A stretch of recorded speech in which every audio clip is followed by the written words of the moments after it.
Good morning दोस्तों। तो आज अपन क्या करने वाले हैं सर? आज अपन करने वाले हैं एग्रीकल्चर इनकम के कॉन्सेप्ट को रिवाइज।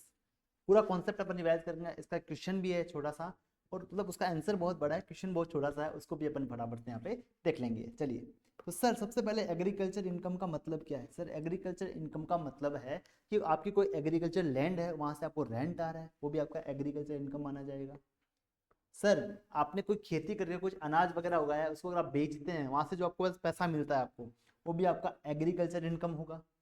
फिर सर मान लीजिए आपके खेत के अंदर कोई वेयर हाउस है, आपने उसको रेंट पे दे दिया किसी को, तो वहां से जो रेंटल इनकम आता है वो भी आपका एग्रीकल्चर इनकम माना जाएगा।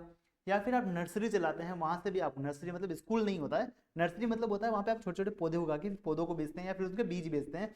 तो अगर आप नर्सरी से इनकम कमाते हैं, वो भी आपका एग्रीकल्चर इनकम माना जाता है। अब मेरी बात समझना, जो मैंने आपको बताया ना, आप अनाज उगा के बेचते हो, वहां से जो आपको पैसा मिलता है वो भी आपका एग्रीकल्चर इनकम माना जाता है। उसमें एक पॉइंट दे रखा है कि अगर आप क्या करते हो ना, जो अनाज उगाते हो उसको रॉ फॉर्म में बेच देते हो, मतलब जैसा उगा वैसा ही बेच दिया, या फिर उसमें आप जो वो वाला करते हो, मतलब प्रोसेस उतना ही प्रोसेस करते हो जितना उसके लिए कंपलसरी है बेचने के लिए, तो टोटल जो भी आपका इनकम आएगा वो आपका एग्रीकल्चर इनकम माना जाएगा। सर क्या फायदा होगा एग्रीकल्चर इनकम माने जाने से या ना माने जाने से? अगर आपका वो इनकम एग्रीकल्चर इनकम बनता है तो पूरा एग्जाम्प्ट रहने वाला, उस पर आपका एक भी रुपया टैक्स नहीं लगने वाला। सर फॉर एग्जाम्पल हमने उसको रॉ फॉर्म में नहीं बेचा, और हमने उस पर ज्यादा प्रोसेसिंग कर दी जितनी उसके लिए जरूरत भी नहीं थी उसको बेचने के लिए। हमने जैसे गेहूं उगाया, हम गेहूं को सीधा पौधे से निकाल के बेच सकते थे, बट हमने उसका आटा बना के बेचा। हमने और ज्यादा प्रोसेस किया, वो गेहूं भी बिक जाता, बट हमने उसको आटा बना के बेचा था, उसका और फर्दर प्रोसेस किया जो उसके बेचने के लिए कंपलसरी नहीं था। तो उसमें अपन को दो कैलकुलेशन करना पड़ेगा, उसमें हमको निकालना पड़ेगा इसका एग्रीकल्चर इनकम कितना है और इसका बिजनेस का इनकम कितना है। सर कैसे निकालेंगे? अपन क्या करेंगे ना, जो अपना गेहूं था उसका मार्केट वैल्यू निकालेंगे, अगर उसका हम आटा नहीं बनाते तो उसको हम कितने में बेच सकते थे। फॉर एग्जाम्पल, अपन एग्जाम्पल लेते हैं। मान लीजिए अपने आटे को बेचा है 2 लाख रुपए में, अपने 2 लाख रुपए में आटा बेचा है, तो अपने मार्केट में पता किया अगर हम आटा नहीं बनाते तो भी हम इस गेहूं को 1,20,000 में बेच सकते थे। तो फायर मार्केट वैल्यू कितना है? अगर अपन सीधा गेहूं बेचते तो 1,20,000 रुपए। सर गेहूं को उगाने में हमारा खर्चा कितना हुआ? सर पानी का खर्चा हुआ होगा, गेहूं का मतलब बीज डालने का खर्चा हुआ होगा, तो सब खर्चा मिला के हमारा 50,000 का खर्चा हुआ था। तो वो अपन लेस कर देंगे, तो अपना एग्रीकल्चर इनकम जो आएगा वो आएगा अपना 70,000 रुपये। अब सर बिजनेस का इनकम कितना आएगा? सर हमने गेहूं का आटा कितने में बेचा? सर 2 लाख रुपए में हमने आटा बेचा है, 2 लाख रुपए में। सर अगर हम आटा नहीं बनाते तो हम कितने में बेच सकते थे? सर 1,20,000 रुपए में। वो लेस कर दो यहाँ से, इतना तो अपन को वैसे भी मिल जाता। अब सर हमने गेहूं से आटा बनाया तो कुछ खर्चा भी आया होगा, आटा पिसवाने का खर्चा आया होगा, वो कितना है सर? 20,000 आया अपन को। तो अपन को कितना बिजनेस इनकम कितना हुआ? सर अपन से बिजनेस का अपन को इनकम हुआ 60,000 रुपये का। ये अपना यहाँ पे बिजनेस इनकम यहाँ पे बनने वाला है।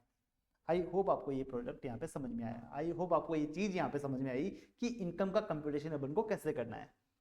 अब अगर आप इंडिविजुअल हो या एचयूएफ हो, एओपी हो, बीओआई हो, आर्टिफिशियल जुरिडिकल पर्सन हो, और आपकी केस में क्या हुआ ना, आपका जो एग्रीकल्चर इनकम है, जो आपका एग्रीकल्चर खेती की जमीन से जो आपका इनकम आया वो 5,000 रुपए से ज्यादा है, और आपका जो अदर इनकम है एग्रीकल्चर इनकम को छोड़ के वो आपका बेसिक एग्जम्पशन लिमिट से ज्यादा है, यानी कि 2.5 लाख, 3 लाख, 5 लाख से ज्यादा है आपका इनकम वो। तो आपके केस में कंप्यूटेशन कैसे होगा एग्रीकल्चर इनकम का? आपकी एग्रीकल्चर इनकम अभी भी एग्जेम्प्ट रहेगी, बट इसका कंप्यूटेशन ऐसा होगा ना कि आपको नॉर्मल प्रोविजन से जो आप टैक्स निकालते हो या फिर अपना बीएससी से जो आप टैक्स निकालते हो, जो आप अगर बिना एग्रीकल्चर इनकम के निकालोगे उसको पूरा एग्जेम्प्ट मान के, तो आपका टैक्स कम आएगा। बट एग्रीकल्चर इनकम का कंप्यूट करके ऐसा कंप्यूटेशन बनाया है गवर्नमेंट ने कि आपको थोड़ा एक्स्ट्रा टैक्स पे करना ही पड़ता है, और वहां पे भी गवर्नमेंट बोलती है कि आपका एग्रीकल्चर इनकम एग्जेम्प्ट है। तो आपका कंप्यूटेशन कैसा रहेगा देखो। सबसे पहले आपको क्या करना है, फॉर एग्जाम्पल आपका एग्रीकल्चर इनकम और आपका नॉन एग्रीकल्चर इनकम दोनों को कंबाइन कर लो। फॉर एग्जाम्पल आपका एग्रीकल्चर इनकम है 4 लाख रुपए, और आपका नॉन एग्रीकल्चर इनकम जो रहेगा वो आएगा 4 लाख रुपए या 6 लाख रुपए कर लो, चलो कंफ्यूजन ना हो बिल्कुल भी आपको, 6 लाख रुपए कर लो, ठीक है। तो सबसे पहले आप क्या करोगे, दोनों को कंबाइन करोगे, एग्रीकल्चर और नॉन एग्रीकल्चर को। सर 10 लाख रुपए हो गया हमारे पास, आपको 10 लाख पे टैक्स निकालना है। 115 बीएससी से निकालो, अगर आप डिफॉल्ट टैक्स रिजिम फॉलो करते हो। अगर आप नॉर्मल प्रोविजन जाते हो तो आपको वो 115 बीएससी से आपको फॉलो नहीं करना है, 2.5 लाख रुपए स्लैब लगेगी, या फिर 3 लाख या फिर 5 lakh as per your age. तो वहां पे आपको टैक्स निकालना है। फिर आप क्या करोगे ना, टैक्स निकालोगे किस पे सर? एग्रीकल्चर इनकम, यानी कि 4 लाख रुपए और प्लस बेसिक एग्जाम्पशन। अगर आप नॉर्मल प्रोविजन से टैक्स पे करते हो तो आपका 2.5 लाख रुपए, ठीक है। तो आप 6.5 लाख पे टैक्स निकालोगे। कैसे टैक्स निकालोगे? 2.5 लाख तक कोई टैक्स नहीं लगेगा, 2.5 से लेके 5 लाख तक 5% है, और 5 लाख से ऊपर वाली इनकम पे आपका 20% टैक्स लग जाएगा। ऐसे करके आप टैक्स निकालोगे यहाँ पे। फिर आप क्या करोगे, जो आपका फर्स्ट आया 10 लाख पे जो टैक्स आया उसमें से आप लेस कर दोगे ये वाला टैक्स, तो आपके पास आ जाएगा नेट टैक्स पेबल। उसमें आप 4% health and education cess add कर दोगे, आपका टैक्स लायबिलिटी यहाँ पे आ जाएगा। बस सिंपल सा कैलकुलेशन है, एक बस सिंपल सा कैलकुलेशन है। इसका क्वेश्चन दे रखा है, अपन को क्वेश्चन दे रखा है इसका, अपन इसको फटाफट से एक बार पढ़ लेते हैं। चलिए, बिल्कुल भी घबराना नहीं है। अगर एग्रीकल्चर इनकम का एग्जाम में क्वेश्चन आता है तो बहुत आसान आएगा, और इतना कोई हार्ड एंड फास्ट रूल नहीं है। इसमें सिंपल सा आपको इतना ध्यान रखना है, एग्रीकल्चर प्लस नॉन एग्रीकल्चर दोनों को जोड़ के टैक्स निकालो, एग्रीकल्चर प्लस बेसिक एग्जीबिशन जोड़ के टैक्स निकालो, ऊपर वाले में से नीचे वाला लेस करो, अब जो आया उस पर 4% ऐड करके आप टैक्स पे कर दो, बस खत्म, क्वेश्चन सॉल्व हो जाता है अपना। देखो क्या लिखा है, मिस्टर ए है, ए रेजिडेंट है, he provide the following particulars of his income for the previous year 24-25। Income from salary कितना है उसका सर 10,80,000 रुपए। इनकम फ्रॉम हाउस प्रॉपर्टी कितना है सर 2,50,000 रुपए। एग्रीकल्चर इनकम कितना है उसका, जयपुर में उसका जमीन है वहाँ पे 4,80,000 रुपए, और एग्रीकल्चर इनकम कमाने के लिए उसने कितना खर्चा किया है वो 1,70,000 रुपए। तो उसका एग्रीकल्चर इनकम कितना आएगा, वो आएगा, इन दोनों को एडजस्ट कर दो। 4,80,000 इनकम है, 170 का खर्चा हो गया, तो अपना एग्रीकल्चर इनकम कितना आएगा 3,10,000। अब मेरी बात बताओ, ये इंडिविजुअल है सबसे पहली बात, और इसका क्या एग्रीकल्चर इनकम 5,000 रुपए से ज्यादा है क्या? आंसर इज यस, 3,10,000 रुपए। सर क्या इसका अदर इनकम जो है वो क्या 2.5 लाख रुपए से ज्यादा है क्या? यस सर, अदर इनकम इसका 12-13 लाख रुपए है, तो इस पे वो वाला प्रोविजन लगने वाला है। अब कैसे निकालेंगे अपन, सबसे पहले अपन agriculture plus non agriculture income को दोनों को ऐड कर देंगे, यानी कि 10,80,000 रुपए प्लस 2,50,000 रुपए प्लस 3,10,000 रुपए, तीनों को अपन ऐड कर देंगे, कितना आएगा 12 लाख, 15 लाख, 16 लाख, 40,000। इस पे अपन क्या करने वाले हैं, टैक्स निकालने वाले हैं। 16,40,000 पे अपन यहाँ पे टैक्स निकालेंगे। देखिए कैसे निकालते हैं, 16,40,000 पे अपन टैक्स निकालेंगे। यहाँ पे अपन पे सबसे पहले कौन सा रिजिम फॉलो कर रहे हैं, कंप्यूट द टैक्स लायबिलिटी। तो अपन को कोई भी रिजिम नहीं दे रखा है, तो अपन को ओल्ड रिजिम से अपन को टैक्स अपने आपको डिफॉल्ट टैक्स रिजिम यानी कि 115 बीएससी से अपन को कंप्यूटेशन करना रहेगा। चलिए अपन 115 बीएससी फॉलो कर रहे हैं, ठीक है।